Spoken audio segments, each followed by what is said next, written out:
Pues muy buenas tardes, bienvenidos en esta desapacible tarde de invierno para celebrar un año más una conferencia que tenga que ver con la Constitución que el Ateneo lleva a cabo todos los años en colaboración con la Facultad de Derecho. Para mí, por tanto, una satisfacción que se celebre este acto un año más y le cedo la palabra al decano de la Facultad de Derecho, Ángel Pelayo, que presentará al conferenciante, que es catedrático de Derecho Civil de nuestra universidad. Muchas gracias, Luis. Antes de nada, es un placer estar aquí un año más en el Ateneo, en esta colaboración entre la institución y la facultad. Le quiero agradecer también a Manuel Ángel que nos sirva de anfitrión un año más, y al profesor Martín Rebollo, que es el gran artífice de estas jornadas. Bueno, es interesante que desde la facultad conmemoremos un poco nuestra Constitución con un acto académico, donde uno de nuestros profesores habla de algunos de los temas de interés constitucional en este momento. Por eso tenemos aquí hoy a Eduardo Vázquez de Castro. Como ha dicho Luis Martín Rebollo, es catedrático de Derecho Civil. Es además director del Departamento de Derecho Privado de la Universidad de Cantabria. Ha sido vicerrector de la Universidad Internacional Menéndez Pelayo también, un cargo relevante aquí entre nosotros los cántabros. Ha sido también magistrado suplente de la Audiencia Provincial de Cantabria durante 7 años. Tiene, por lo tanto, una trayectoria dilatada de cargos académicos y también de cargos jurídicos. No, él desde el punto de vista de su especialidad es sobre todo especialista en temas de mediación. Es director del Máster en Mediación y Gestión de Conflictos de la Universidad de Cantabria, y al tema de la mediación ha dedicado distintos proyectos de investigación donde ha funcionado como investigador principal, y también dirige un par de revistas especializadas en temas de mediación. Yo creo que es una de las referencias importantes en España en el ámbito de la mediación. En cuanto a sus grupos de investigación, hay algo que me gusta resaltar siempre especialmente porque no es frecuente en el ámbito del derecho, y es que él ha obtenido productos objeto de registros de la propiedad intelectual, como 2 programas informáticos denominados Calculadoras Jurídicas y Calculadoras Jurídicas 2.0 para su explotación. Es raro que alguien en el mundo del derecho pueda llegar a tener una patente como esta, y en el caso de Eduardo, pues ha llegado hasta allí. Esto nos abre un poco el segundo mundo de sus preocupaciones, que es el mundo de las tecnologías de la información y de la comunicación, las nuevas tecnologías, los derechos digitales, el nuevo mundo en el que entramos y que para el derecho es una urgencia de alguna manera enfrentar, y que es a lo que va a dedicar la conferencia, la charla de hoy, ¿no? Los nuevos derechos y la Constitución. Yo aquí solo quiero hacer una reflexión que suele hacer siempre, y es que a veces nos dicen a los juristas que por qué no regulamos más todas las disfunciones que vienen de la inteligencia artificial, de las nuevas tecnologías, de los nuevos medios de comunicación, ¿no? Y me está dando la impresión de que los juristas que hace 40 años, 50 años, pienses en la Constitución española, teníamos un gran protagonismo social y de alguna manera los juristas configurábamos el panorama social, ¿no? Hoy en día vamos un poco a rebufo de las cosas que pasan porque son otros los que están configurando contemporáneamente el panorama social, sobre todo gente que viene del mundo de la informática, de las nuevas tecnologías, y de alguna manera nosotros vamos detrás. Y esto, bueno, no sé si es bueno o malo, pero en cualquier caso yo creo que es lo que está pasando. Pero precisamente dentro de este contexto es que Eduardo se está dedicando ahora a trabajar sobre estos nuevos derechos, y por eso creo que es una buena opción tenerle aquí ahora hablándonos de ellos. Eduardo, muchísimas gracias por estar aquí y tienes la palabra. Muchas gracias.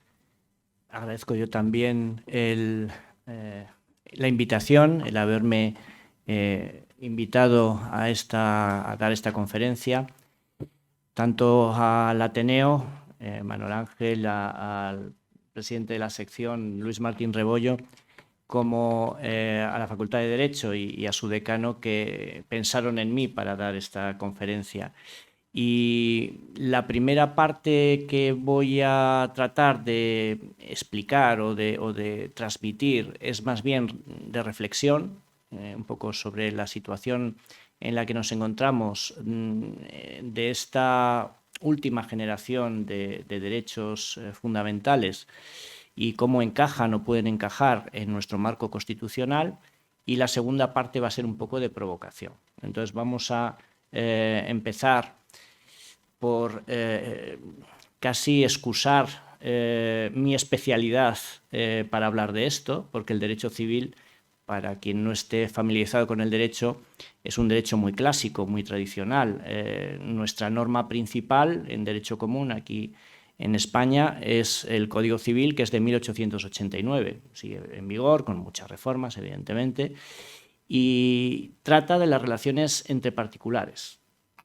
Con lo cual ya empiezo a tener que justificar por qué voy a hablar sobre la Constitución o sobre estos derechos constitucionales, puesto que en principio, ¿no?, las relaciones entre privados o entre particulares quizá no tienen tanta visibilidad como en el derecho público, que siempre se está tratando y se visualiza mejor, ¿no?, de tratando de hacer valer los derechos frente a los poderes públicos o la administración, o tratando de que las garantías, ¿no?, sean recogidas por esos poderes públicos, por la administración, amparando a los particulares. Sin embargo, he de decir que un jus-privatista como yo, alguien que se dedica a estudiar las relaciones entre particulares, también tiene que tener en cuenta y aborda la Constitución y principalmente derechos fundamentales que afectan a la personalidad, empezando por el libre desarrollo de la personalidad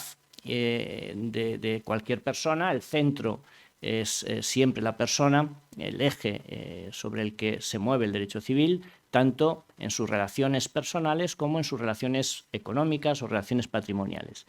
Y dentro de estos derechos de la persona están los derechos de la personalidad, es decir, aquellos derechos que son intrínsecos a nuestra parte, digamos, más íntima de desarrollo de esta personalidad, y que pueden ser vulnerados no solamente por los poderes públicos, sino también por otros particulares.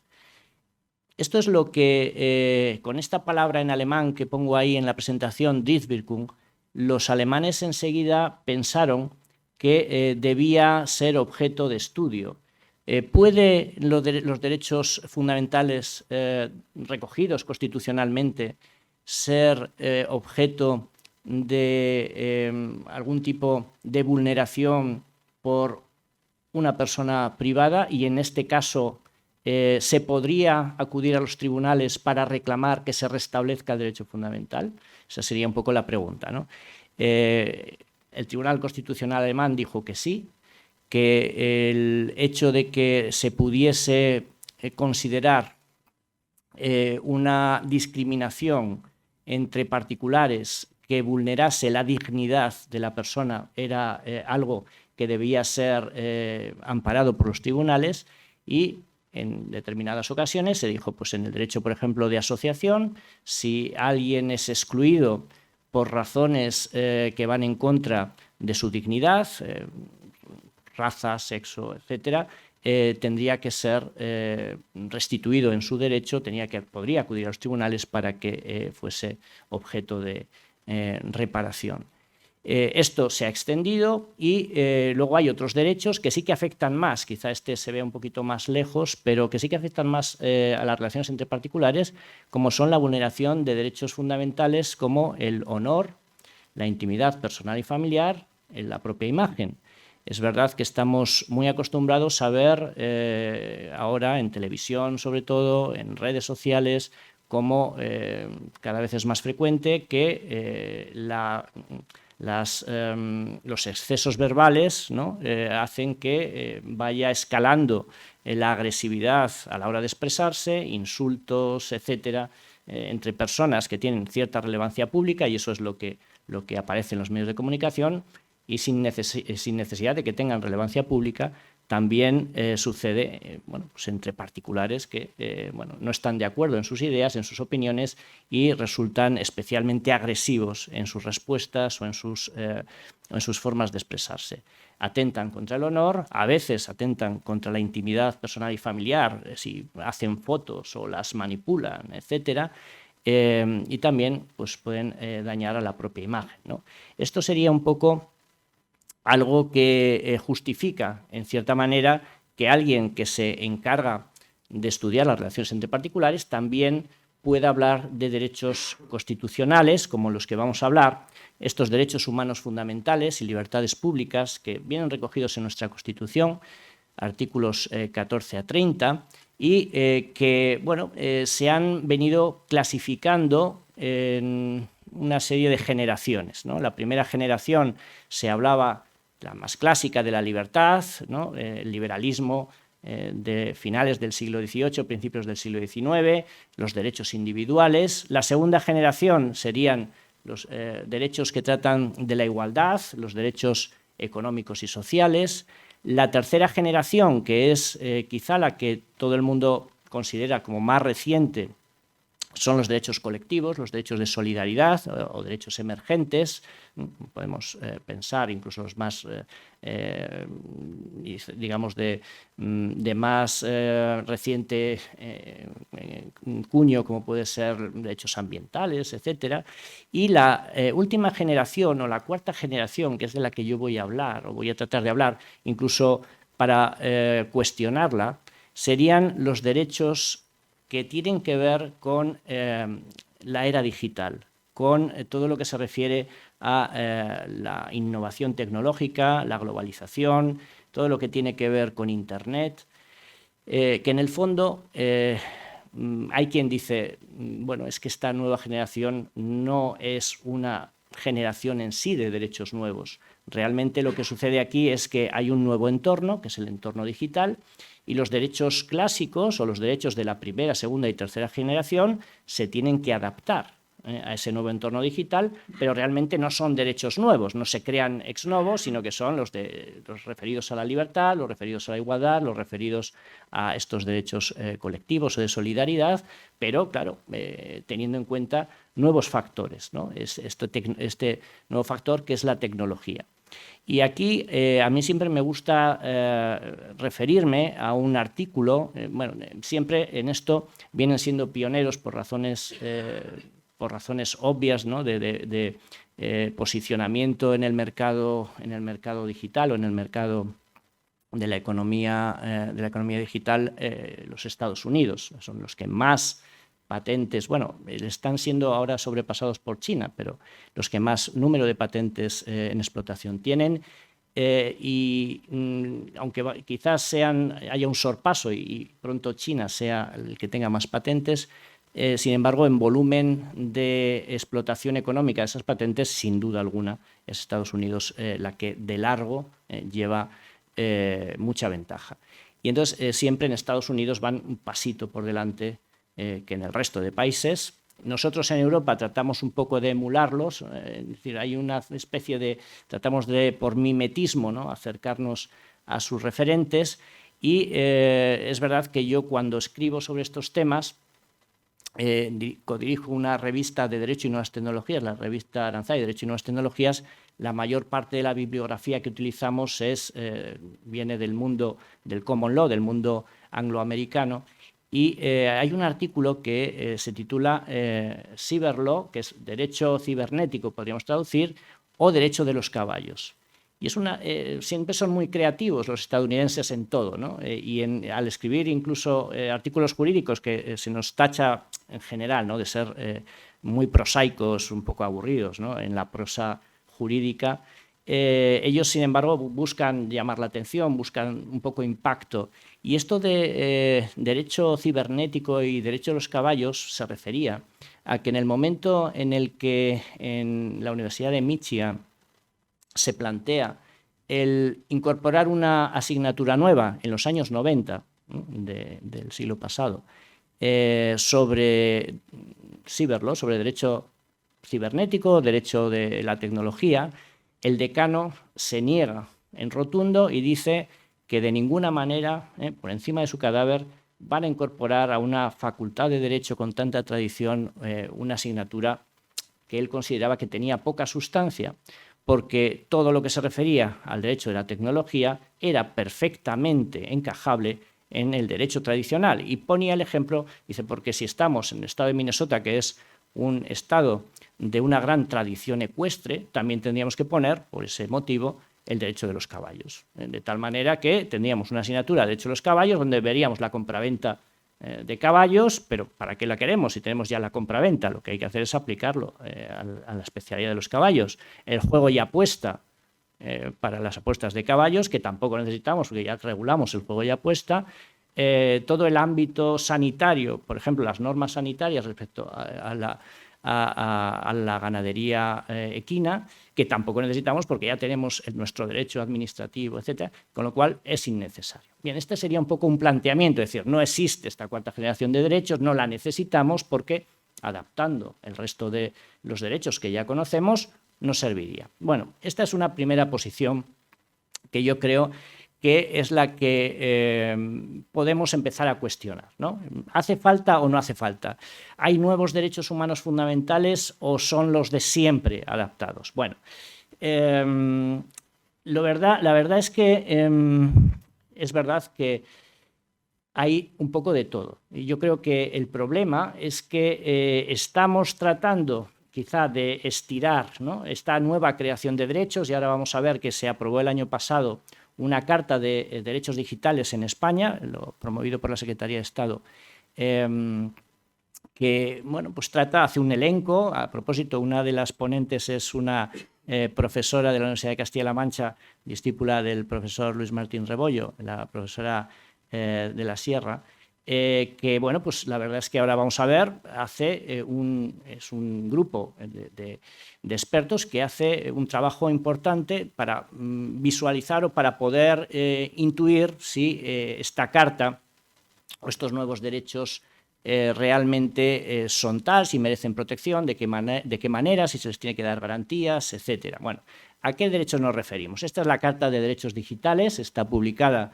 en la página de la Moncloa, en el Gobierno de España, y bueno, pues se clasifica sobre la base de los derechos tradicionales. Hay una parte que es derecho a libertad, recordemos, primera generación, de las que habíamos dicho, libertades en el entorno digital, identidad, protección de datos, derecho al pseudonimato. Bueno, pues en el fondo dices, pues es lo mismo, adaptamos la primera generación. Segunda, derecho de igualdad. Vaya, qué casualidad, ¿no? Pues estamos siguiendo exactamente el mismo esquema. Estamos dando la razón al decano Casper, que decía que no hacía falta. Derecho de igualdad, pues igualdad y no discriminación en el entorno digital, derecho a acceso a Internet, acceso universal al romper las brechas digitales, etcétera. Tercera parte, participación y conformación del espacio público. Es decir, participación, en el fondo, derechos colectivos. Pues estamos ante lo mismo, derecho a la neutralidad de Internet, que cualquiera pueda tener libertad de expresión, información, educación digital. Y en el cuarto, derecho del entorno laboral y empresarial. ¿Qué posibilidades hay de que en el entorno laboral puedan vulnerarse estos derechos a través de las herramientas que se utilizan para trabajar, ordenadores, teléfonos corporativos, etcétera? El derecho a la desconexión, que no estén los trabajadores constantemente sujetos a las llamadas, etcétera. Y luego derechos digitales en entornos específicos, acceso de datos a fines estadísticos, desarrollo tecnológico, protección a la salud en el entorno digital y, por último, garantía y eficacia. Bueno, les paso muy deprisa porque, si nos damos cuenta, en esta descripción es una carta extensa, es decir, que está muy trabajada. Tampoco sacamos una consecuencia o tampoco sacamos una conclusión clara sobre si existen o no existen estos nuevos derechos. También hay en la Unión Europea, el año pasado se presentó al Parlamento Europeo y este año, el 26 de enero, se aprobó una declaración de principios y derechos digitales para la Unión Europea. Y esto se impulsa desde la Unión Europea. He de decir que la Unión Europea está muy interesada en no quedarse atrás en este ámbito de protección de derechos en el ámbito digital. La Unión Europea es consciente que llega tarde al desarrollo tecnológico, que Estados Unidos evidentemente va a la cabeza, que China está ahí a la zaga, pero por lo menos dice, vamos a ser pioneros en la defensa de los derechos de las personas en este entorno digital. Y vamos a ser referente. Y la verdad es que lo está consiguiendo, porque sí que es verdad que, por ejemplo, la regulación que tenemos en protección de datos personales, ahora me meteré en ello, es una regulación muy protectora, además una regulación que es muy completa. En Estados Unidos dicen que somos la frontera del libre desarrollo del mercado digital o del mercado de datos, porque dicen que somos demasiado paternalistas y que entonces no favorecemos el crecimiento económico. Pero en todo caso sí que es cierto que yo prefiero ser respetuoso con los derechos y tener las cautelas oportunas antes de lanzarse y pues que luego haya personas que se acaben perjudicadas o grupos de personas que acaben perjudicadas por el mal uso de Internet, que hay muchos, vamos a ver, muchos malos usos que pueden perjudicar o incluso pueden destruir a las personas en determinados aspectos y muchos derechos que pueden ser vulnerados. Por eso la Unión Europea quiere ser pionera. Yo creo que le está saliendo muy bien, porque sí que es verdad que somos referentes para países como Australia, como Japón, en todo este tema de legislación en el ámbito digital. Y bueno, y Estados Unidos sí que es verdad que no nos ve en este sector como aliados propiamente, porque sí que dice que ponemos demasiadas barreras, sobre todo a sus multinacionales tecnológicas, Google, ahora Meta, que era el antiguo Facebook, etcétera. Pero bueno, pues yo prefiero, insisto, tener garantías de que mis derechos son protegidos a que haya una especie de guerra selvática en la red donde todo vale, ¿no? Y en este sentido, la Unión Europea, como está tan interesada, está haciendo el esfuerzo. La pregunta es, todo esto de las nuevas generaciones, si es que finalmente consideramos que existen de derechos, o el entorno digital, ¿tiene cabida en nuestra Constitución? Nuestra Constitución es de 1978. En 1978 en España no había ningún desarrollo de Internet. Empezaba por allí, por Estados Unidos, a funcionar.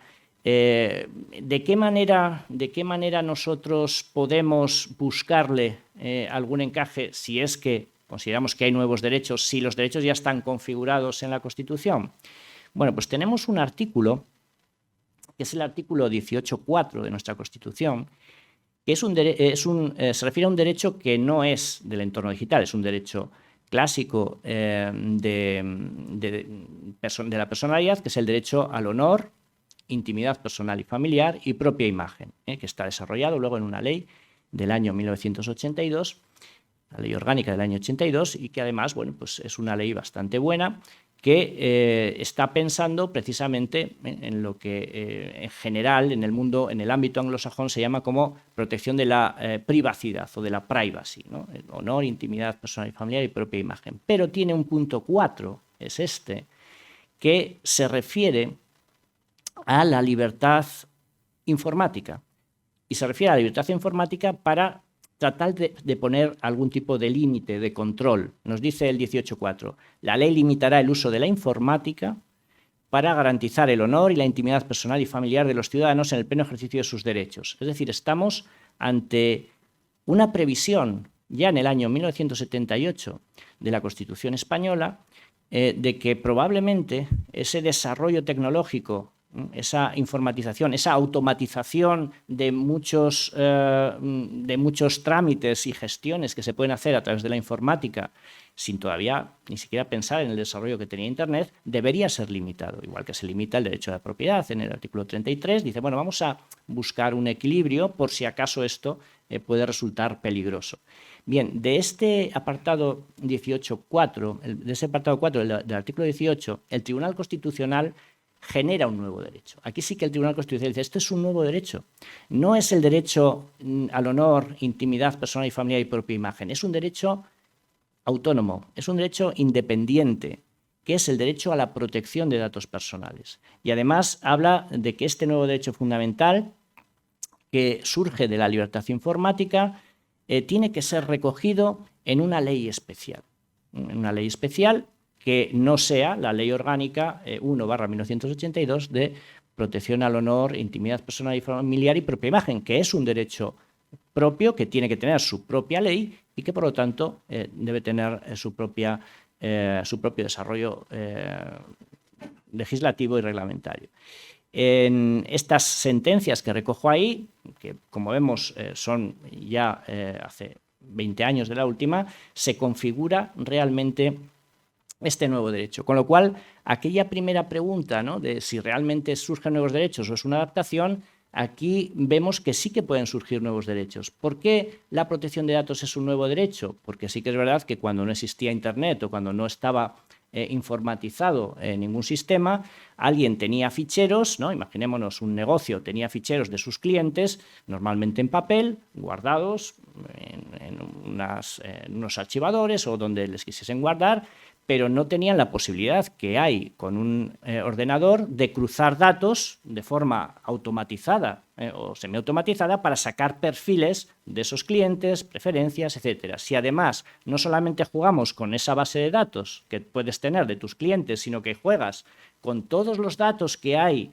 de cualquier persona ahora mismo en Internet, en distintas bases de datos, o incluso comprándolas, pues resulta que lo que antes no existía, que era un peligro a que alguien estuviese manejando datos personales nuestros, ¿no? Y elaborar perfiles con nuestras preferencias, con nuestros hábitos, con nuestras creencias, con nuestros ideales políticos, con nuestras preferencias, con nuestra religión, con nuestro origen racial, con nuestro estado de salud, ¿no?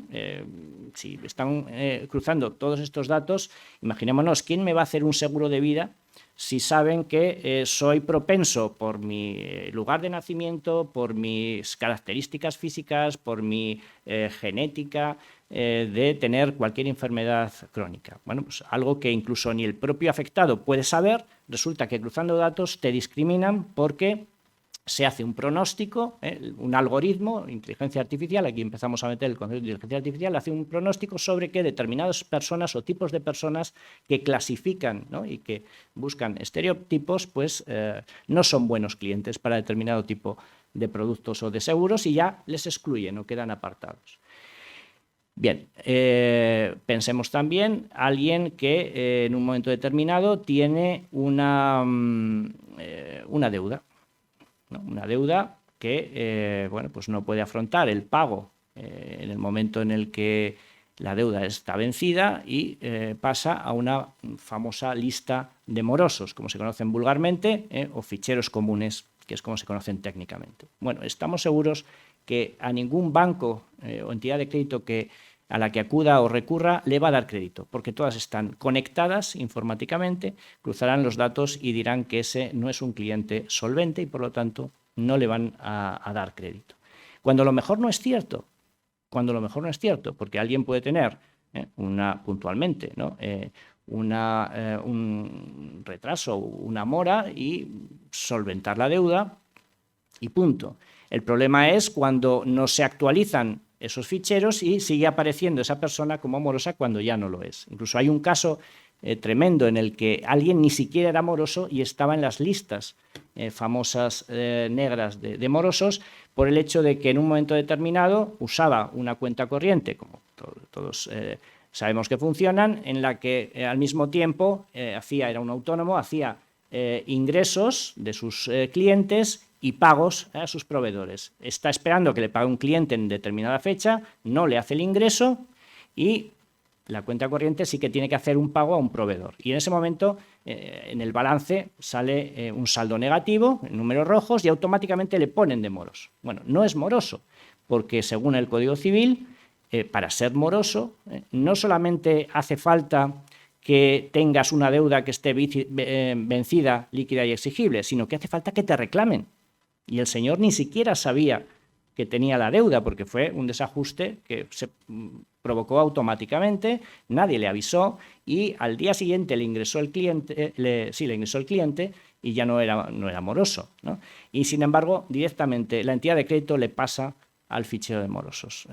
Este fue un caso un poco también tremendo porque justamente había comprado una nave industrial, tenía que financiarla con una hipoteca que le habían previamente hecho un estudio financiero, estaba bien económicamente y le estaban dispuestos a financiar, a concederle el préstamo hipotecario, y cuando va a formalizar el préstamo hipotecario sale, ¿no?, en el ordenador que no puede.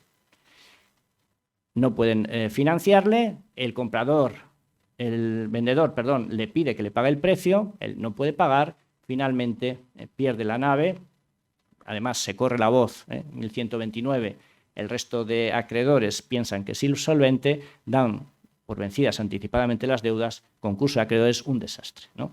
Bien, vemos que no es algo tan quizá trivial o no es algo, esto de la protección de datos, a veces, no, es que eso quizá estamos exagerando, porque el que estén por ahí mis datos, pues tampoco me puede hacer tanto daño. Bueno, depende.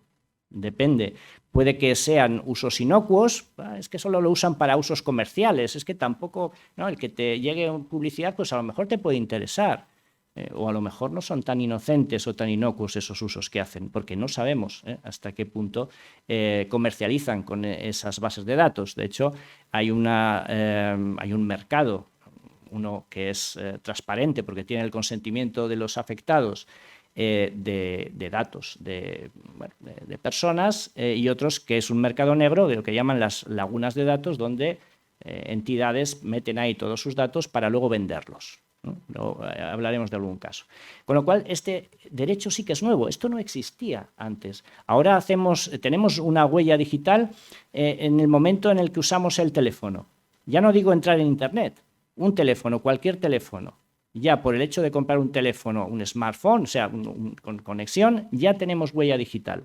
Se sabe dónde estamos porque se activa una geolocalización que incluso tú puedes quitar, pero la empresa de telefonía sabe, por mucho que tú quites, sabe dónde estás localizado. Tienen pues tus hábitos de llamada, si navegas por internet, si recibes o no recibes mensajes, qué tipo de redes sociales tienen. Saben lo que compras, si es que compras por internet, a qué horas compras, qué ves a través del teléfono. Es decir, la verdad es que tienen un montón de datos nuestros que antes no tenían. Antes ibas a comprar, como mucho, a un centro comercial y si pagabas en metálico, ¿no?, pues los que te viesen por allí, era el único peligro. Pero es que ahora si pagas con tarjeta, es de nuevo otro dato.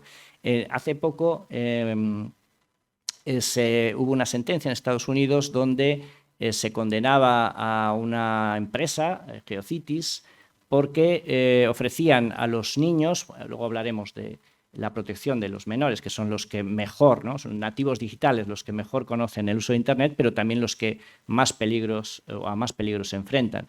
Pues resulta que esta empresa ofrecía a los niños un club infantil donde ellos se daban de alta, les ofrecían juegos, dibujos animados, pantallas para el ordenador. Y bueno, lo único que tenían que hacer era algo tan inocente como dar su nombre, apellidos, y bueno, pues decir algo como tan fácil como si sabían cuáles eran la profesión de sus padres, dónde iban de vacaciones, si sabían qué coche tenía su padre, en fin, un cuestionario que dices, madre mía, ¿no? Evidentemente, eso estaba absolutamente prohibido. Desde el año 1998 en Estados Unidos existe una ley que protege a los menores en Internet, que es la Children's Online Protection Act, es decir, la protección de los niños en el entorno digital, y necesitan a partir de los 13 años el consentimiento de los padres y antes, como mucho, el conocimiento, pero también el conocimiento.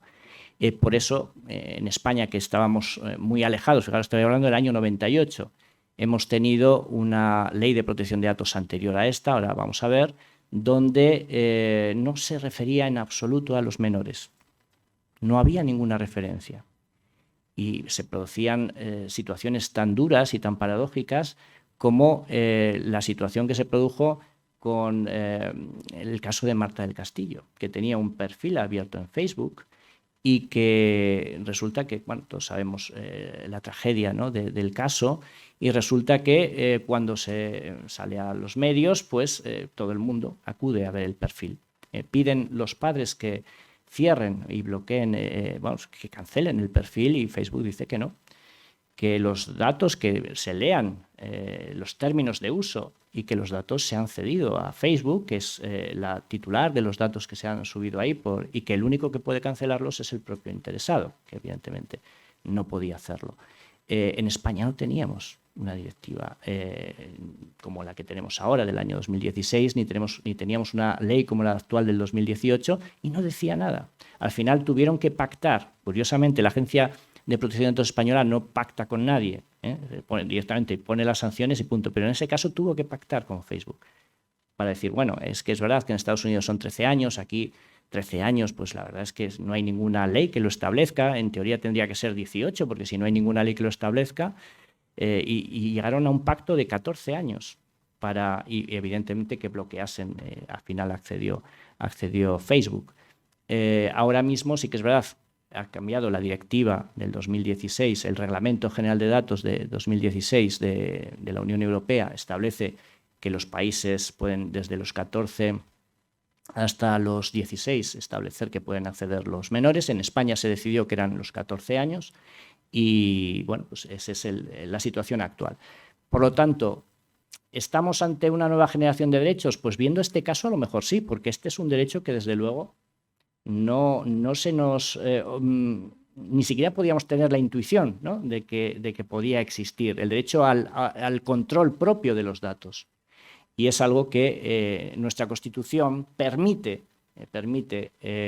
que tenga acogida en este 18.4. Bien, evidentemente, si solamente tenemos regulación en España no hacemos nada, porque estamos en un entorno globalizado, porque claro, el mercado digital, Internet, ¿no? Ahora estoy hablando de Facebook, por ejemplo. Facebook no tiene, su sede está en Estados Unidos. Sí que es verdad que en Europa ahora exigen que todas las multinacionales que quieran desarrollar su actividad económica en Europa tengan aquí una sede donde tengan los datos protegidos y tengan un delegado de protección de datos. No solamente en España, sino también, y no solo en la Unión Europea, sino también en el Consejo de Europa. El Consejo de Europa no es la Unión Europea, es más amplio, son 47 países. Ya sabemos que recientemente, bueno, ahora son 46, recientemente Rusia se ha salido del Consejo de Europa, y en el convenio europeo que crea esta Carta de Derechos Humanos y Libertades Fundamentales en 1950, se crea también un tribunal internacional, que es el Tribunal Europeo de Derechos Humanos, al que en última instancia cualquier país que se ha adherido a este convenio, incluido España, incluido todos los países de la Unión Europea, pero también países como, insisto, Suiza, Turquía, Rusia, pueden acudir para que se reparen esos derechos. He de decir que en el Tribunal Europeo de Derechos Humanos se acude para que condenen al país, no a las personas. Es decir, imaginémonos que se vulnera en España la protección de datos personales de cualquiera por otro particular o por una empresa.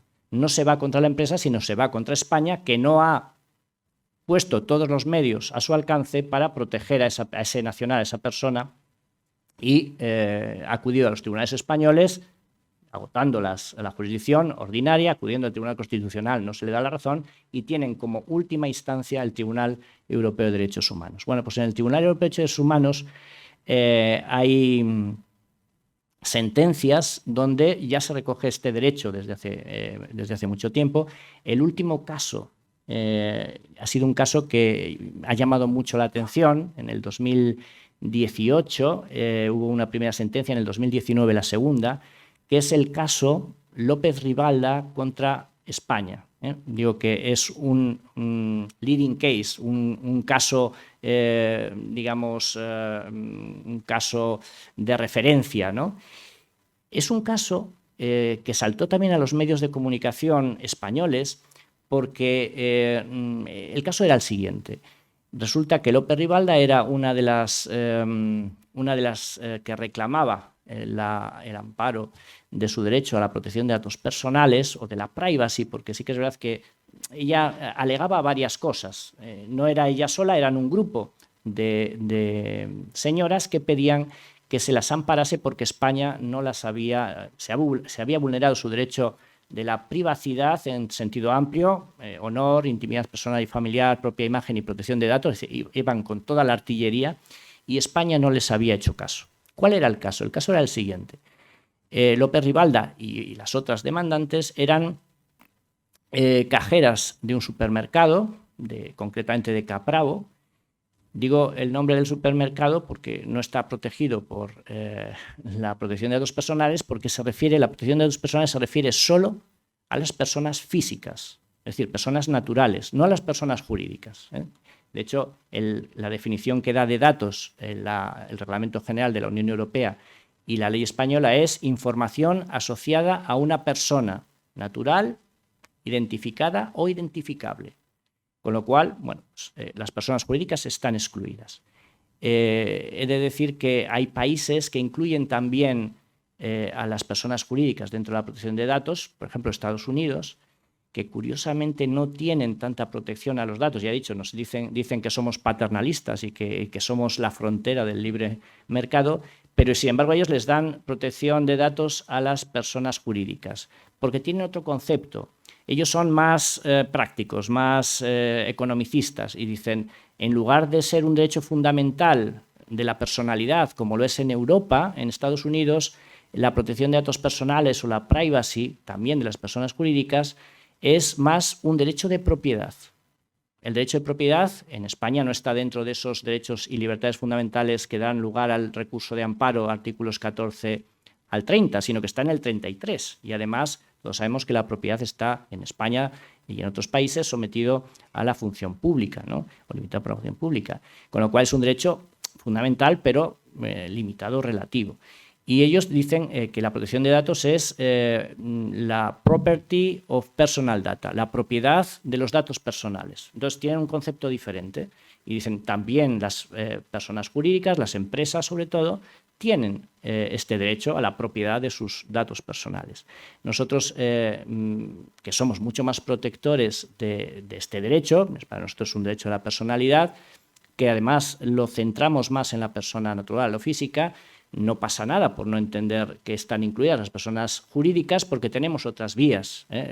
Tenemos la ley de competencia desleal, tenemos la reciente ley de secretos empresariales del 2019 y a través de estas leyes, pues si una empresa o un comercial se llevan datos a otra empresa o hacen espionaje industrial, etcétera, pues también tenemos nuestros medios. Pero no lo mezclamos con la protección de datos personales, que pensamos que es algo para proteger a las personas naturales.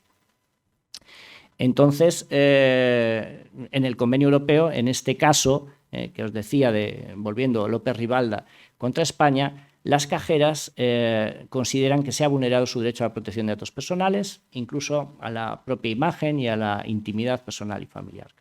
¿Qué había pasado en el supermercado en Capravo? Estas eran cajeras que durante 4 meses habían estado provocando pérdidas al supermercado o a la empresa.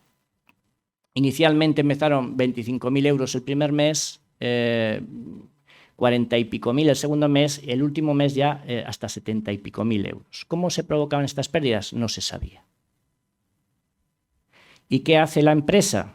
Dice, vamos a colocar unas cámaras de seguridad, unas bien anunciadas, con el letrerito que nos facilita la Agencia de Protección de Datos, ese amarillo, etcétera, donde dice quién es el responsable, pero otras ocultas, que no se dijeron dónde estaban, evidentemente para que la función de descubrir lo que pasaba surtiese efecto, y descubren con esas ocultas que las cajeras unas veces o directamente se llevaban el dinero de la caja, otras veces, que era la mayor parte de las veces, dejaban pasar a familiares, amigos o a ellas mismas con productos del supermercado sin pasar previamente a pagar.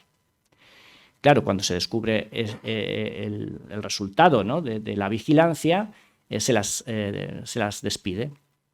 Se las despide y además llegan a un acuerdo con ellas, a una transacción, diciendo el supermercado, la empresa no las va a denunciar por apropiación indebida, no vamos a ir por vía penal si ustedes firman que también renuncian a las acciones legales. Se firma esa transacción, pero luego se ve que acudieron a un abogado y dijo, hombre, pero es que aquí se ha vulnerado vuestro derecho fundamental a la protección de datos, a la intimidad, vamos a reclamar a la empresa, ¿no? Y efectivamente, reclamaron, no se les hizo caso en España, llegaron hasta el Constitucional, el Constitucional tampoco les hizo caso, y llegan al Tribunal Europeo de Derechos Humanos. Primera sentencia, es decir, que en el Tribunal Europeo de Derechos Humanos hay una primera posibilidad de resolución judicial, que es de sala, y luego, si se recurre esa decisión, tanto por el país como por el que ha planteado la cuestión, se reúne la gran sala en el recurso y se decide definitivamente.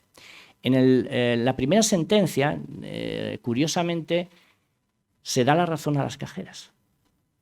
Además, hay un voto en contra en aquel momento del magistrado ruso que dice que él no entiende nada, que cómo se les va a dar la razón a las cajeras cuando evidentemente ellas estaban cometiendo un delito y que se habían puesto las cámaras para prevenir, etcétera.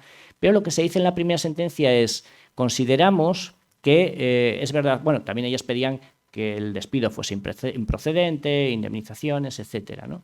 Lo que dicen es, bueno, no nos vamos a meter si es procedente o improcedente, eso es tema de los tribunales españoles, si están despedidas o no.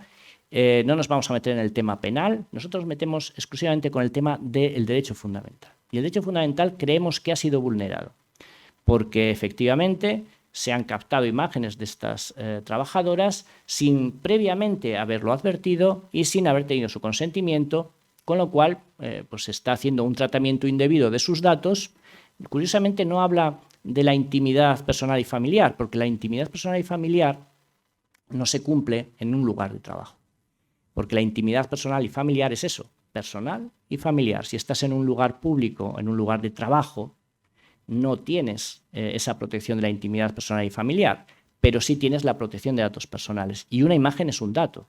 Una imagen de cualquiera de nosotros, si se cuelga en Internet o se nos toma sin nuestro consentimiento, sin perjuicio de que pueda también afectar a nuestro derecho a la propia imagen, es un tratamiento indebido si no tiene nuestro consentimiento. Con lo cual se dijo, bueno, consideramos que sí. Claro, para mí lo ilógico de esta resolución es que después de darles la razón, consideran que España tiene que indemnizar, no solamente tiene que cargar con las costas, que eran importantes, siempre, a veces en estos pleitos son más abultadas o más grandes los importes de las costas del pleito que lo que finalmente se consigue, pero sí que es verdad que es un toque de atención, una llamada de atención para que los países que no salgan en esas listas negras de condenados por el Tribunal Europeo de Derechos Humanos. En todo caso, se las concede en este caso, además de condena en costas a España, una indemnización por los daños y perjuicios, incluyendo el daño moral. Claro, yo escribí un artículo que se titulaba ¿puede pretender daño moral a alguien inmoral? ¿No? Es decir, después de haber realizado actos. España recurre. La gran sala, se reúne la gran sala, ya 17 magistrados, y en esta ocasión se da la razón a España. Y se dice, vamos a reconsiderar la posición del tribunal, puesto que consideramos que era una medida proporcional o proporcionada. Los medios que se emplearon, es verdad que no se hicieron públicos, pero hubiesen frustrado el fin de la investigación, y además no se le dio absolutamente ninguna difusión. Y además se dio participación para visualizar o para ver las grabaciones simplemente al delegado de la empresa, al presidente del comité de empresa, para que estuviesen presentes también los representantes de los trabajadores, y al letrado que finalmente presentó el despido y no se dio ninguna difusión, con lo cual fue proporcionado, no hubo, hubo medios adecuados, no hubo una difusión, con lo cual se considera que efectivamente están dentro de la potestad de control que tiene el empresario de la actividad ordinaria de los trabajadores o de los instrumentos de trabajo. Eso sí, advierte que lo ideal sería, para prevenir, evidentemente, que en todas las empresas se haga una especie de publicación de las políticas de uso de material de la empresa y también que se advierta que en determinadas ocasiones por esta facultad de control de la actividad del trabajador se les puede realizar algún tipo de inspección. Bueno, ese es un caso, insisto, para que veamos que no solo en España, sino que en el resto de Europa, incluso en el Consejo de Europa, se tiene en cuenta. También dentro de la Unión Europea tenemos este derecho en el Tratado, en la Carta de Derechos Fundamentales de la Unión Europea, y todos los países pues, se han sumado y están aplicando este derecho a la protección de datos, entre otras cosas, no solo porque viene en la Carta, sino porque tenemos estas directivas, directiva y reglamento, que detallan de qué manera se tiene que garantizar y ejercer estos derechos. La directiva del 2002, es decir, por eso le he puesto la última, porque el más importante es este que pongo en verde, el reglamento del 2016 del Parlamento y del Consejo relativo a la protección de las personas físicas en lo que respecta al tratamiento de datos personales y la libre circulación de estos datos, que con este título tan largo todo el mundo lo conoce como Reglamento General de Protección de Datos. Cuando se habla de Reglamento General de Protección de Datos es esta norma. Y luego tenemos esta, que es tratamiento de datos personales para el sector de las comunicaciones electrónicas, única y exclusivamente para las comunicaciones electrónicas. En España he de decir que ninguna de estas directivas, ¿no?, para vergüenza nuestra, se ha traspuesto a tiempo. Bueno, ni esta ni otras. El Tribunal de Justicia de la Unión Europea sancionó a España con 15 millones de euros y 86.000 euros diarios de multa por no haber traspuesto a tiempo las directivas europeas. Bueno, y no son esas las únicas. Fijaros, estamos a la cola, somos el país europeo que más directivas y que más sanciones ha tenido la Unión Europea por no transponerlas a tiempo. Tenemos 113 expedientes abiertos en la Unión Europea. El último, estoy ahí pendiente de él, el de la directiva de protección de las personas que informan de incumplimiento de derecho de la Unión Europea. Bueno, un desastre, ¿no? En todo caso, sí que es verdad que tenemos nuestra ley del 2018 de protección de datos personales, donde se reconocen estos derechos. No voy a ir uno a uno, y además los he puesto todos ahí para que se vea cómo parece que ¿no? A costa de sacar nuevos derechos, casi parece que se les inventan, ¿no? Realmente hay tantos derechos. Esto empezó con una ley en el año 82, una ley orgánica de protección de datos, otra en el 99, ahora otra en el 2018. Inicialmente estos derechos de protección de datos eran muy sencillos y todo el mundo se acordaba porque era un acrónimo sencillo, ARCO era. ARCO significa acceso a los datos, rectificación si están mal los datos, que los rectifiquen, cancelación si yo no quiero que sigan esos datos, que los cancelen, y oposición. Yo no quiero que ustedes incluyan mis datos en sus ficheros. Esto era fácil. Ahora ya se ha complicado un poco más. Ahora es Arsulipio, que es más difícil de acordarse, pero incluye acceso, rectificación, supresión, limitación, portabilidad de datos, cambiarlos de una empresa a otra en la nube, y oposición de los datos, y además derecho a no ser valorado solo con datos personales, a ser indemnizado, incluido el daño moral, y el derecho al olvido. El derecho al olvido, que es el último de los que se ha generado en la ley y que además se originó los españoles aquí somos muy peleones, también por un caso de un español que cuando se mete en Internet, se mete en el buscador en Google y pone su nombre y apellidos y lo primero que sale es un enlace a un boletín oficial en el que aparecía una ejecución por embargo. Claro, era una ejecución de hacía 10 años. Y era lo primero que aparecía según marcaban su nombre. Y, oiga, mire, efectivamente, yo sufrí un embargo hace 10 años, pero yo ya, soy solvente, es que ya está superado.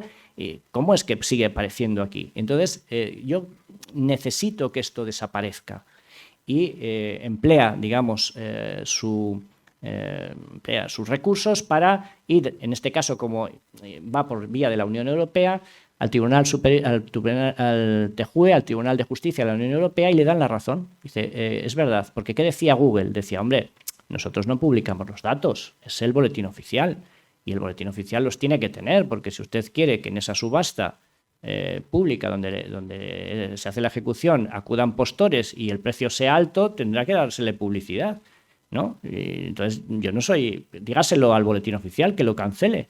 Y le dice el Tribunal de Justicia Europeo, no.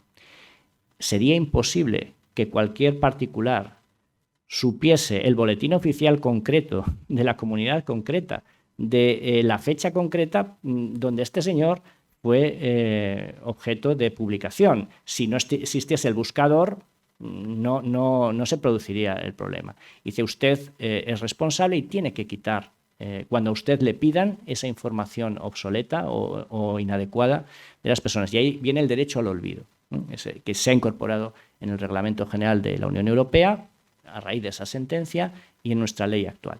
Y luego, al final de la ley, de nuestra ley del 2018, vienen todos estos derechos. Yo me pierdo, ni les voy a leer siquiera. La mayoría de ellos son todo lo que decíamos antes, derecho de los caballos. Es decir, vamos a coger derechos que ya hay por ahí, ¿no? de nuestro entorno presencial, ¿no? de los que ya conocemos, de las 3 generaciones que ya he dicho, y vamos a añadirles el factor digital. Yo creo que la mayoría de ellos es innecesario. Sí que es verdad que hay que prestar especial atención a la protección de los menores de edad, es verdad que hay que prestar atención en el ámbito laboral, que no haya abusos, pero la mayoría de ellos, ahorro y la explicación, no es necesario ni son tan nuevos como pretenden ser. Aunque habla de garantía de derechos digitales, yo los cuestiono. Bueno, y ahora viene la provocación. He dicho antes, voy a hacer unas reflexiones y una provocación. Bien, ¿quiénes son los titulares de estos derechos? He dicho, el eje central es la persona, por lo tanto, los derechos humanos, persona natural o física. ¿Podrían también las personas jurídicas? Bien, las personas jurídicas inicialmente, claro, si son derechos humanos nos cuesta más, ¿no?, verlos. Pero sí que es verdad que podrían, en ciertos casos y de manera especial, el darse una respuesta positiva. Por ejemplo, se ha reconocido el derecho al honor de las personas jurídicas privadas. El Tribunal Constitucional ha dicho que efectivamente en algunos casos se puede entender que el honor de determinadas personas jurídicas en el ámbito de derecho privado, si finalmente es desprestigiada, etcétera, puede sufrir un daño y que puede ser amparado.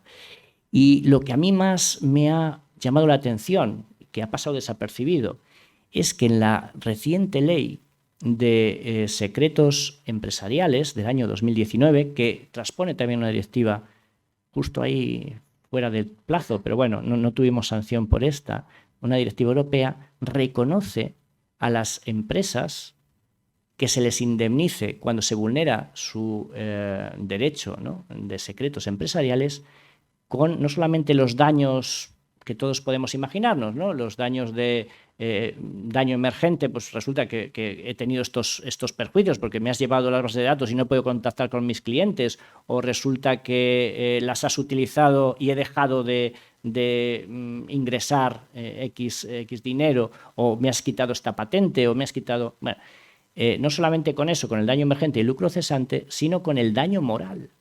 A mí esto me llama mucho la atención. ¿Daño moral? ¿Una persona jurídica Esto es algo que nuestros tribunales, salvo en una ocasión, en una sentencia del año 86, nunca se ha concedido daño moral a una persona jurídica, ¿no? Pero las personas jurídicas son como las personas físicas, evidentemente se constituyen, en el tráfico funcionan igual, nuestro Código Civil dice que las personas jurídicas funcionan igual en el tráfico, pueden operar, es decir, se desarrollan, se disuelven, o podrían, pero hombre, que sufre una persona jurídica, ¿no? Daño moral, ¿qué sufrimiento va a tener una persona jurídica? No sé, ¿no? Esa desazón, ese desasosiego, esa situación angustiosa que te puede provocar un daño moral, yo no la veo en una persona jurídica. Y sin embargo, recientemente en una ley se le está admitiendo este daño moral a la persona jurídica. Bueno, provocación, ¿no? A debate. Yo lo veo muy discutible, ¿de acuerdo? Pero bueno. Y a los que no son personas, vamos a seguir provocando. ¿Se les reconocen estos nuevos derechos? Bueno, hay dos sujetos que están siendo objeto de defensa a ultranza como sujetos de derechos. Uno son los animales, por parte de los animalistas. Tenemos dos leyes, bueno, una, ¿no? De momento una. La otra está ahí debatiéndose, aprobándose en nuestras Cortes Generales. La Ley de Protección Jurídica de los Animales Domésticos y la que están ahora debatiendo o aprobando, la de protección de derechos, el proyecto de Ley de Protección de Derechos y Bienestar de los Animales. Bueno, no son derechos humanos, son derechos especiales de los animales, como lo definen seres sintientes. Es verdad que había una falta de concordancia en las normas, puesto que se las trataba en el Código Civil igual que a un mueble. Y es verdad que no era algo equivalente o equiparable. Un semoviente no es igual que una mesa, ¿no? Habría que darle un tratamiento distinto. Y evidentemente los animales tienen estos derechos reconocidos ya en la Ley 9/2022 de protección a los animales domésticos, y se está tramitando esta otra con artículos más polémicos en la que no voy a entrar, pero no son, desde luego, derechos fundamentales o derechos humanos. Y luego, la segunda de las cuestiones que se está debatiendo es si también les tendríamos que dar derechos fundamentales o algún derecho a los algoritmos o a la inteligencia artificial. Esto es una cosa como más novedosa, ¿no? Esta es otra provocación. Puede ser la inteligencia artificial, ¿no? Los bots, los robots, objeto de, bueno, más que objeto, si hablamos de derechos, sujeto de derechos y obligaciones. Bueno, pues no nos referimos a la ciencia ficción ni a las leyes de Asimov, ¿no? Que decía un robot no hará daño a un ser humano ni por inacción ni permitirá que un ser humano sufra daño, que era la primera ley. Las otras, esto es literatura, ¿no? No, nos referimos a ver si realmente pueden ser sujetos de derechos y obligaciones. Y el Parlamento Europeo, no Asimov ni ningún autor literario, el Parlamento Europeo se planteó la posibilidad de dar personalidad jurídica a la inteligencia artificial para resolver el problema de la posible responsabilidad civil que pudiese tener algún mecanismo, no solamente un bot o un robot tipo antropomorfo, sino, ¿no? Cualquier algoritmo que provoca daños, imaginémonos coches o automóviles que se manejan solos, o drones, ¿no? que funcionan también con inteligencia artificial y que de repente pues fallan, ¿no? Y dicen, bueno, si le damos personalidad jurídica, quizá pueda responder. Bueno, se descartó, yo creo que fue descabellada inicialmente esa propuesta, porque, hombre, para eso están no tenemos claramente los seguros, ¿no? ¿Para qué vamos a necesitar artificialmente dotar de personalidad jurídica a una entidad que no lo necesita para el fin? Pero se han planteado también en cuestiones de propiedad intelectual. Es decir, industrial. Solo me voy a referir a la intelectual porque yo creo que resulta más interesante. En la industrial, bueno, es verdad que se ha logrado en una ocasión que se registre a favor de un algoritmo, un invento, una patente, concretamente en Australia y otra en Sudáfrica, y están intentando que así sea, pero en la propiedad intelectual me parece todavía más llamativo, ¿no? Porque la propiedad intelectual es la creación literaria, artística y científica, ¿no? Que parece que para crear ¿no? Literal. Para crear arte hace falta una cierta sensibilidad, hace falta, ¿no?, una cierta emotividad, ¿no? No un algoritmo. Y bueno, pues realmente lo que se exige es, para tener la protección del derecho a propiedad intelectual, se requiere que sean obras originales y novedosas. Y la pregunta es, ¿puede crear algo original y novedoso un sistema de inteligencia artificial sin sensibilidad, sin emociones? Inicialmente la respuesta debería ser, hombre, ¿cómo va a ser un algoritmo? Serán los que crean el algoritmo los que tengan la titularidad. Pero es que, aparte de que haya obras que efectivamente los que programan el algoritmo las tengan en mente y quieran llegar a ese resultado, también hay sistemas de inteligencia artificial que se escapan de las finalidades o de los objetivos que inicialmente se habían propuesto los que lo han programado. Es decir, obras creadas ex novo por la inteligencia artificial. Voy a poner algunos ejemplos para que se vea.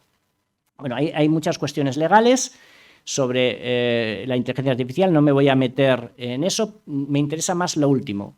¿Quién es el autor? El autor es el que programa el algoritmo, he de decir, no es objeto de propiedad intelectual. Curiosamente, el algoritmo es una fórmula matemática que se ha dicho que no puede ser objeto de ni de inscripción como patente, tiene que estar asociada a un desarrollo industrial, ni puede ser en sí mismo una creación, sino que es simplemente una fórmula matemática. Tienes que demostrar que el algoritmo tiene algo más, ¿no? Y algo que ni siquiera él mismo puede ser objeto de creación, resulta que nos estamos planteando si puede ser autor. Bueno, en la pintura tenemos este cuadro. Este cuadro de Next Rembrandt es un cuadro original. Es un cuadro que se ha hecho con inteligencia artificial, se basa en 168.263 fragmentos de obras de Rembrandt, pero el cuadro es absolutamente nuevo. Es decir, no existe, es el retrato de arriba, los otros son los fragmentos de los que se ha ido sacando. Bueno, pues resulta que se ha impreso en 3D y es como un óleo. De hecho, se ha subastado y bueno, se ha obtenido una buena cantidad por él. Claro, el problema es, bueno, claro, lo que hace es replicar, ¿no? Es decir, realmente no es tan original porque lo que hace es copiar, bueno, inspirarse en todas las obras de Rembrandt. Y estos son lo que se llama en propiedad intelectual obras compuestas, obras derivadas, no son propiamente originales. Bien. Pero sí que tienen protección. Nos podríamos preguntar si esa protección es de la inteligencia artificial. Pero ¿y si son originales? Es decir, si realmente no son inspiradas, bueno, pues vamos a ver este otro cuadro. Este cuadro es el retrato de Edmond Bellamy, que no existe, es un nombre ficticio, que se ha creado por un algoritmo de inteligencia artificial y que se ha subastado en Christie's y se ha obtenido una cifra, se vendió además rapidísimo, en 6 minutos, de $432.500. Nos podrá gustar más o menos, pero es una obra de arte creada. La firma es el algoritmo que creó esa obra de arte. ¿Y cómo se hizo? Bueno, pues metieron en la base de datos las principales obras pictóricas de los siglos XIV al XX y salió eso. ¿Es original? Y bueno, pues es que se ha inspirado. Bueno, ¿qué artista no se ha inspirado en otros? Sin que lo consideremos plagio, ¿no? Bueno, pues nos empezamos ya a ver que a lo mejor sí que puede haber cierta autoría ahí, ¿no? En literatura, alguien puede decir, hombre, en literatura, ¿cómo va un sistema de inteligencia artificial ser creativo en literatura? El caso del sueño del escritor. Este es un caso de una empresa china que funciona en Internet y que crea artículos de forma automatizada sobre datos bien deportivos o bien económicos. Es decir, coge los datos económicos deportivos y crea artículos cortos con esos datos, con una gramática perfecta, con un vocabulario perfecto Y en este caso, la empresa china, que se llama DreamWriter, se entera de que otra empresa, que es, vamos a llamarla Sitcom, que es otra empresa con base en Shanghái, resulta que les ha cogido ese artículo que ha hecho su algoritmo y lo publica en otra página web. Y dice, oiga, eso es nuestro. Y dice la empresa de Shanghái, no, eso está hecho por un algoritmo, no tiene derechos de autor. Van a los tribunales y un tribunal chino dice, efectivamente, esto es derecho de autor, el algoritmo ha realizado, porque lo hizo sin intervención humana, es decir, va cogiendo los datos y lo publica. Y les obligó a pagar a la empresa de Shanghái. Y decimos, bueno, son datos que se cogen y se ponen. Bueno, certamen literario en Japón, certamen literario de obras literarias, 2016. Resulta que el tercer premio se abre la plica y sale la novela titulada El día en que una computadora escribe una novela. Protagonista ella misma.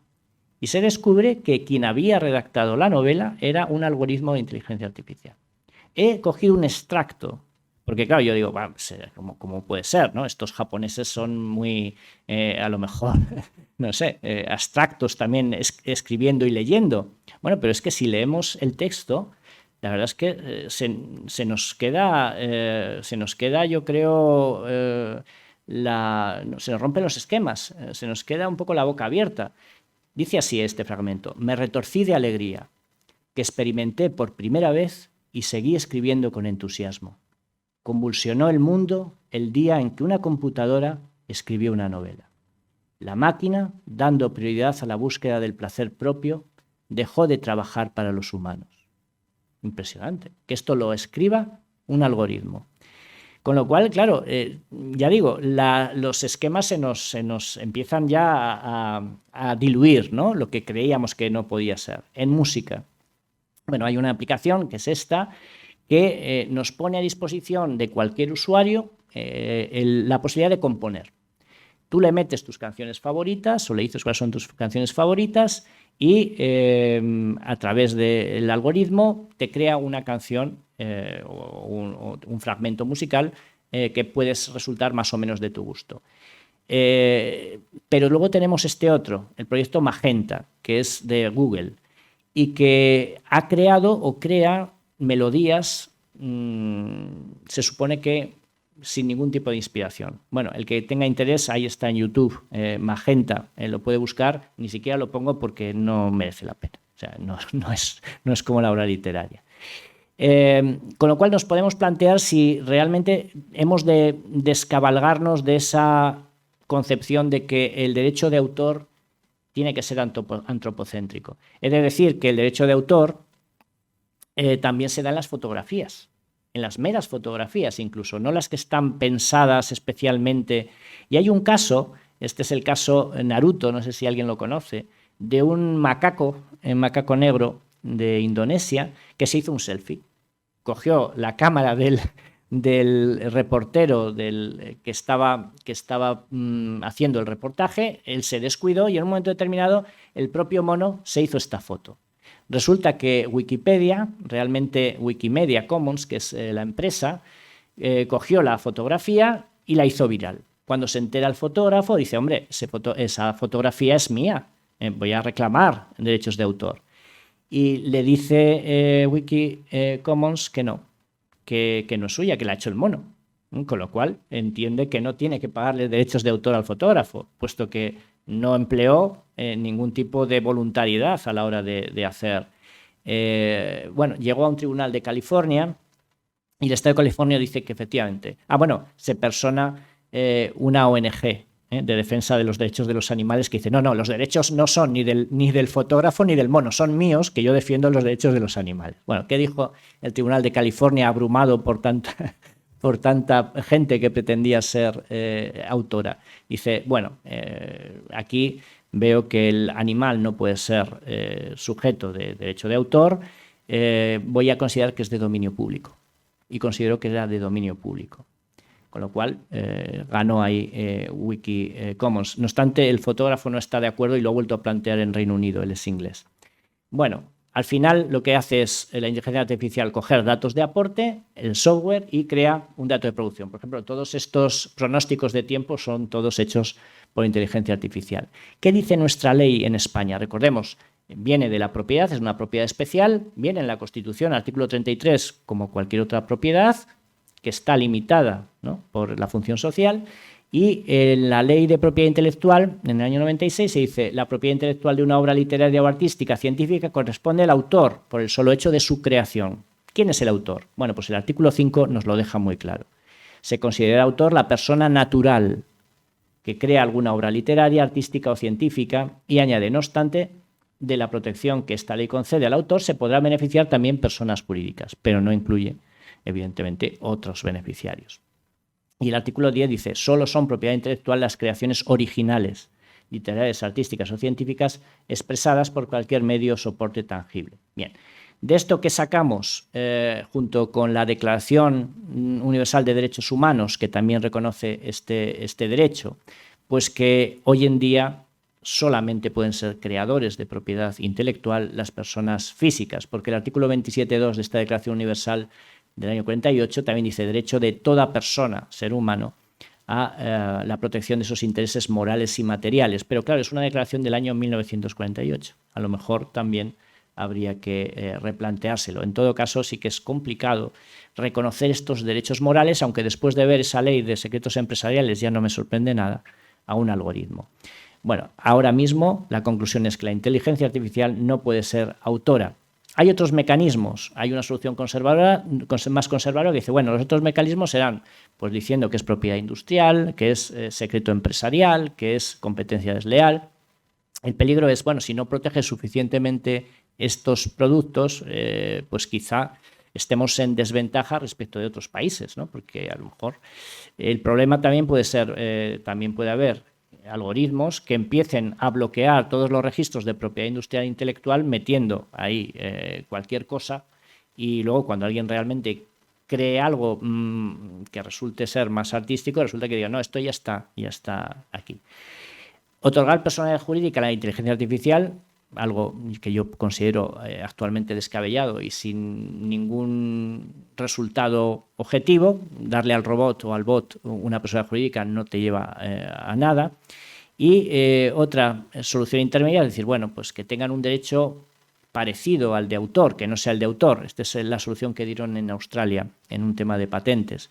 Es decir, bueno, pues no es autor, también es una solución que ha dado la ley inglesa, pero son derechos afines, pues como el que tiene, pensemos en una empresa, como el que tiene la empresa respecto de las creaciones que tienen sus empleados, ¿no? O cualquier artista, intérprete o ejecutante respecto de la obra original del autor, o cualquiera que adapta o traduce, ¿no?, una obra original. Y luego, por último, la alternativa que dio, ¿no?, el Tribunal ese de California con la foto de Naruto, que sea de dominio público. A mí me gusta esta solución. Me gusta porque realmente, si la inteligencia artificial juega con datos, y los datos evidentemente puede que no sean personales, porque puede que coja datos que no estén asociados a ninguna persona, pero en muchas ocasiones van a ser datos personales.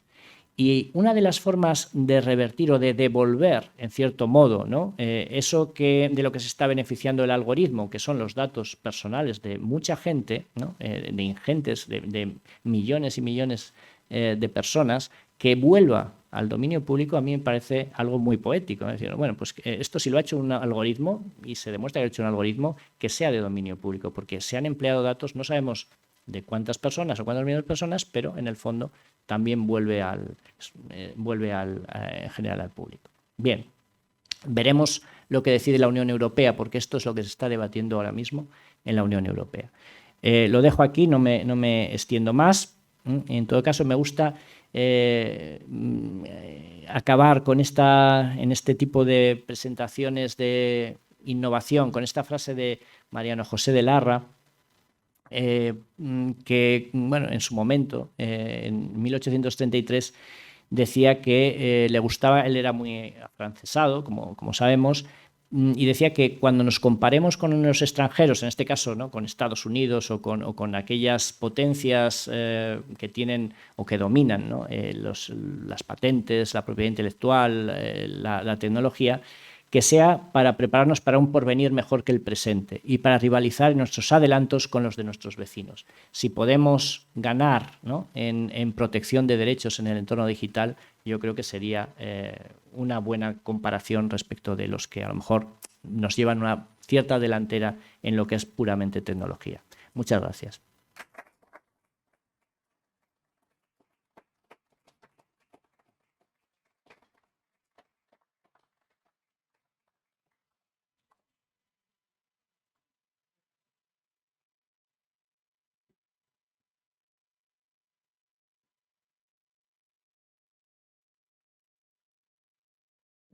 Gracias, querido Eduardo.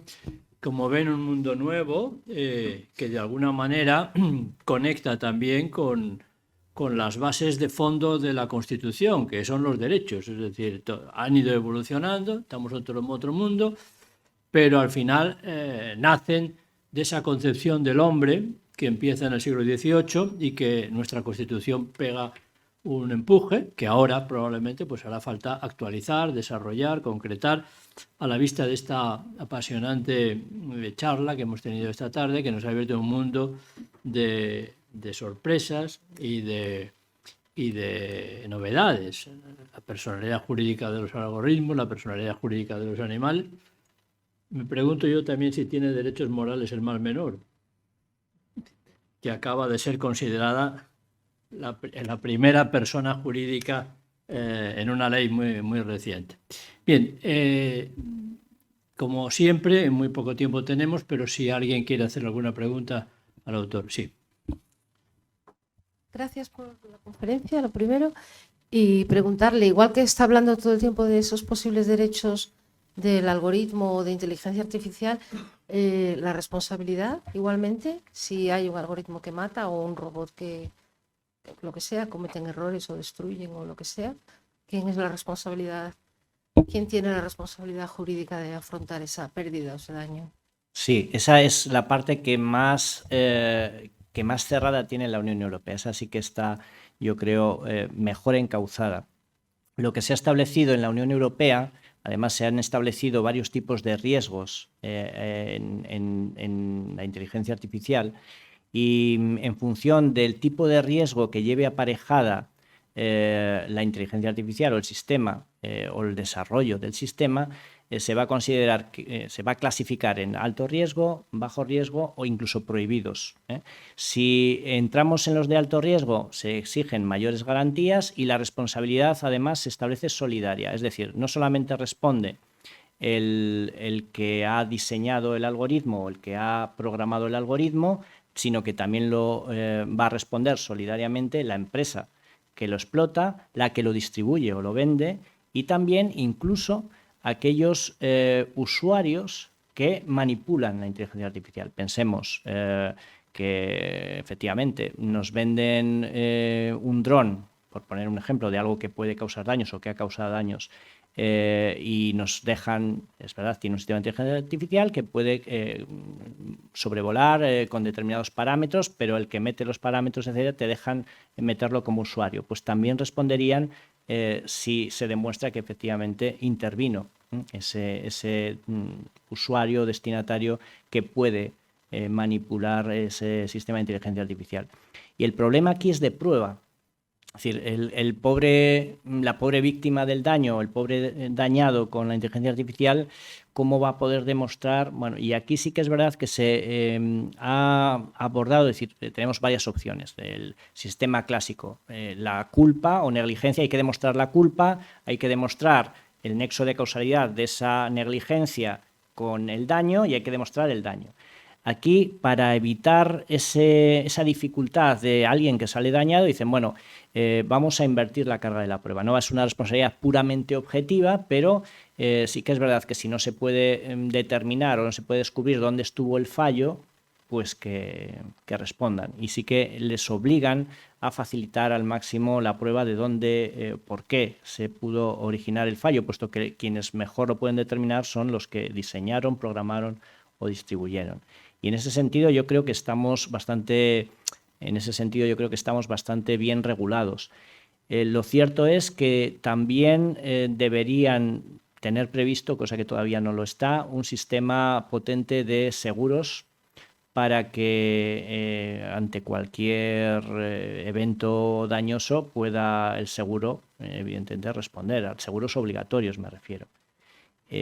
Todavía no hay un seguro obligatorio más allá del seguro, por ejemplo, si son vehículos de motor, que autónomos sí que tienen el seguro obligatorio como cualquier otro vehículo, pero yo me refiero a un seguro que sea obligatorio para cualquier sistema de inteligencia artificial con un riesgo, es decir, con que haya un diagnóstico de riesgo como mínimo grave, que sea obligatorio un seguro, porque claro, al final si se declara insolvente, aunque respondan todos solidariamente, si se van declarando insolventes, al final te quedas con el daño.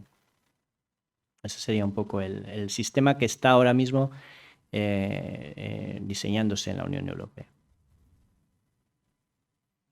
¿Alguna otra pregunta?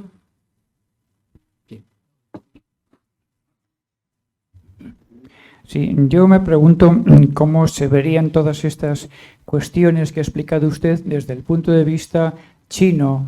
China es un país que, bueno, aquí en Europa todavía tenemos la costumbre de considerarnos un poco al centro del mundo, pero está claro que ya las cosas no van a ser así.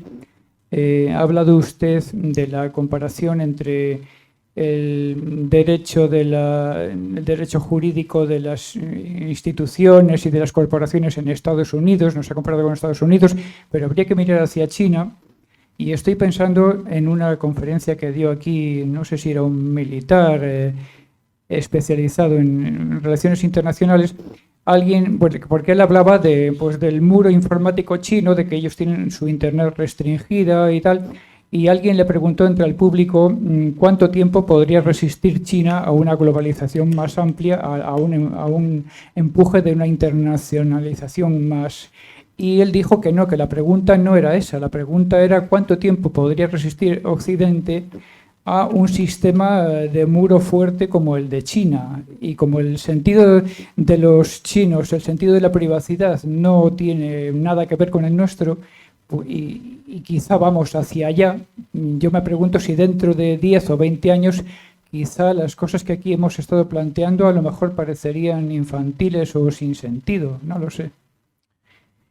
Bueno, lo que sí que, vamos, es verdad. China, todas estas reglas que yo he expuesto aquí, China no tiene ninguna de ellas. Es decir, de hecho, hace poco oíamos, ¿no?, en los medios de comunicación, no sé si era un satélite o un dispositivo que directamente lo habían abandonado y no les preocupaba en absoluto. Decían, bueno, es que la eventual caída del dispositivo en tierra o que choque, pues es tan ínfimo que asumimos el riesgo. Es decir, no tienen ninguna prevención ni de vulneración de derechos ni nada. ¿Hasta qué punto les podemos, en cierto modo, podemos influir o podemos afectar a un gigante de esas características que además están herméticos a nuestro sistema o a nuestra forma de garantizar derechos? Bueno, pues de una manera bastante sencilla de momento, que es la que nos está funcionando en el mercado interno nuestro. Es decir, si China quiere comercializar productos o quiere realizar o desarrollar actividad económica en Europa, tiene que ajustarse, igual que Estados Unidos, igual que cualquier otro país, tiene que ajustarse a nuestras normas. Y en ese sentido, pues por ejemplo, en propiedad intelectual industrial, China tiene un montón de reclamaciones en la OAMI, que es la Oficina Europea de Propiedad Intelectual, que está es la única, yo creo, no sé, me corregirá el profesor Martín Rebollo, la única institución europea que ha caído en España que tenemos aquí.